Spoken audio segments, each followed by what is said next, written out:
Hello students, welcome to our YouTube channel Team JSBS Academy. Today we will discuss the very first poem of our book Dust of Snow, which is written by Robert Lee Frost.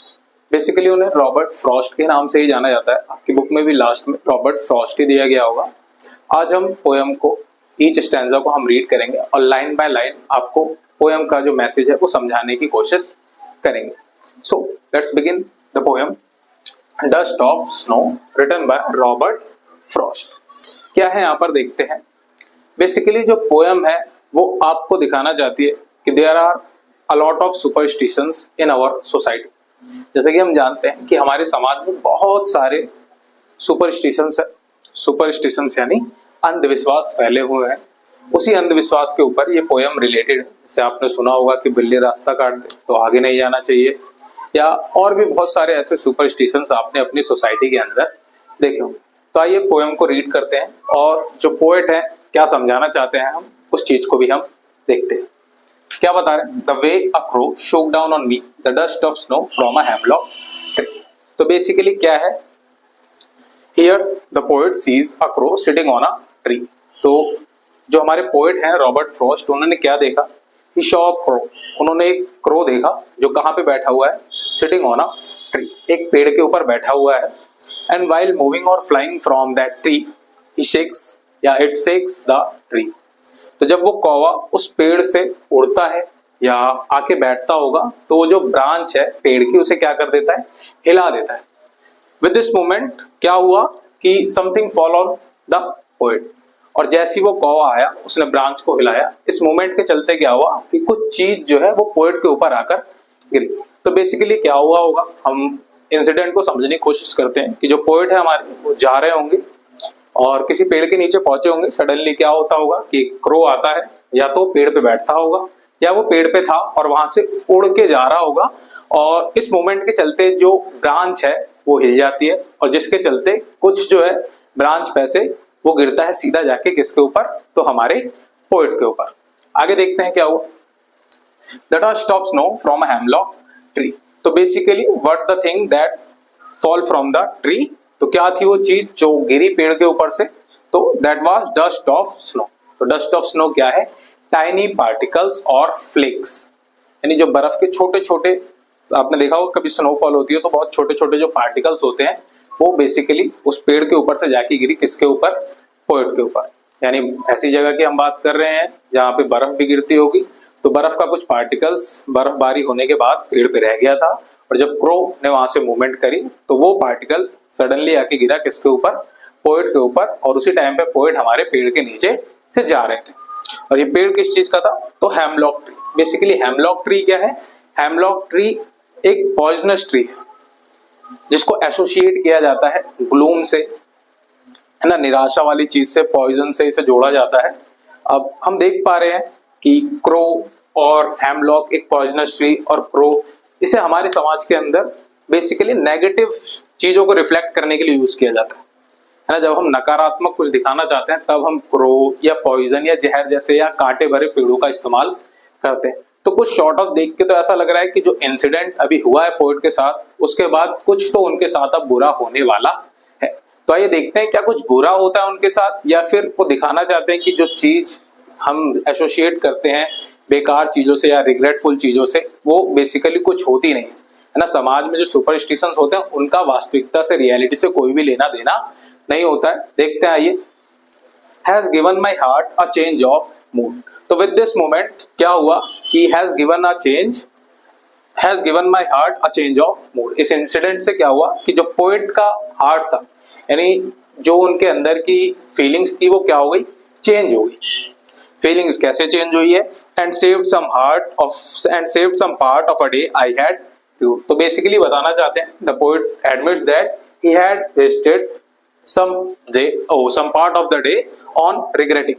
यानी उन्होंने पहले से ही अपना दिन का कुछ समय बेकार व्यतीत कर दिया किस चीज पर, रिग्रेट करने पर, रियूड हो गई, यानी पछताने पर। और ये जो मोमेंट हुआ है उस मोमेंट के चलते क्या हुआ कि जो बाकी का डे जो वो पछताने के ऊपर बिता सकते थे वो अब क्या हो जाएगा, बच जाएगा। यानी इस मोमेंट से क्या हुआ कि सडनली नेचर ने उन्हें ऐसा फील करा दिया, जिसके चलते अब उन्हें बहुत ज्यादा खुशी महसूस हो रही है। यानी जो बाकी का दिन उनका बर्बाद हो रहा था वो बर्बाद होने से क्या हो गया, बच गया। तो ये मीनिंग था या मैसेज था जो पोएट हमें कन्वे करना चाहते थे। बेसिकली जो पोएम हमने पढ़ी है वो जिस भी स्टेट के अंदर एनसीईआरटी लागू है, हर जगह ये पोएम आपके लिए necessary. But if you are a student of UP board, अगर आप यूपी बोर्ड के स्टूडेंट हैं तो आप क्या याद कर लीजिएगा, आप इस पोएम की 8 लाइंस जो भी हैं, 2 स्टैंजा, वो दोनों ही स्टैंजा आप याद कर लीजिएगा, क्योंकि पेपर के अंदर आपसे 4 लाइनें पोएम की लिखने के लिए कहता है। तो आप 8 लाइनों को याद कर लीजिएगा, जो आपके लिए बहुत ज्यादा यूजफुल होने वाली है। अब हम सेंट्रल आइडिया और the message that the poet want to convey us with this poem, अब हम उस चीज को डिस्कस करेंगे। तो आइए डिस्कस करते हैं हम central idea, what is the central idea of the given poem. And याद रखिए, अगर आप किसी भी स्टेट के या किस सीबीएसई के या यूपी बोर्ड के किसी भी स्टेट बोर्ड के स्टूडेंट हैं तो आप सेंट्रल आइडिया जरूर याद कर लीजिएगा, वो आपको पेपर में बहुत ज्यादा हेल्प करेगा। तो आइए देखते हैं सेंट्रल आइडिया क्या है इस पोएम का। This is the central idea of that beautiful poem I have written for you. Now let's see what is the message that the poet want to convey us with this beautiful poem. Let's begin with the first line of the central idea. क्या है basically? The beautiful poem Dust of Snow composed by Robert Frost. तो whenever you want to write a central idea of any poem, तो आप इस line को, है ना, जो भी यहाँ पे मैंने लाइन फर्स्ट लाइन यूज की, आप यूज कर सकते हो। The beautiful poem, whatever the name of the poem mentioned, and composed by whoever is the poet, you can write down there. तो जो भी ये beautiful poem dust of snow जो लिखी गई है किसके द्वारा, रॉबर्ट फ्रॉस्ट के द्वारा। The poem conveys that even small incident in nature can bring about a big changes in our mood. तो what is the message that the poet want to convey us, that वो क्या कहना चाह रहा है कि even a small incident in nature, कोई छोटी सी भी घटना अगर नेचर में हो जाती है तो can bring about a big changes in our mood. तो कोई बहुत छोटा सा भी इंसिडेंट अगर नेचर में हो जाता है तो आपके मूड में, यानी आपका जो भी मूड हैगा उसे बहुत हद तक वो प्रभावित कर सकती है। बहुत बड़े बड़े चेंजेस आपके मूड के अंदर आ सकते हैं। आप दुखी हैं, बहुत छोटा सा इंसिडेंट होगा ऐसा जिसके चलते आप हंसना चालू कर देंगे। आप बहुत ज्यादा खुश हैं, एक छोटी सी घटना होगी जिसके चलते आप बहुत ज्यादा दुखी हो जाएंगे। तो even a smallest incident can affect your mood. कोई छोटी सी भी घटना होगी तो आपका मूड बहुत तेजी से अफेक्ट हो सकता है। तो यहाँ क्या हुआ है, The crow shaking snow from a hemlock tree brightens the poet mood. तो बेसिकली क्या हुआ था, after shaking dust of snow by crow from the hemlock tree, क्या इंसिडेंट हुआ कि जो हमारे पोएट थे उनका जो मूड है वो क्या हो गया, ब्राइटन्स हो गया।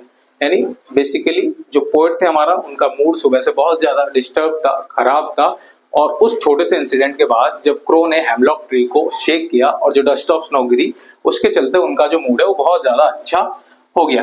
And saves his days from being wasted in regret. और उसी इंसिडेंट के चलते जो उनका पूरा दिन पूरी तरीके से बेकार या खराब जाने वाला था वो बर्बाद होने से बच गया ना। रिग्रेट में चला जाता, पूरे दिन पछतावे में चला जाता, वो पछतावे में जाने से बच गया।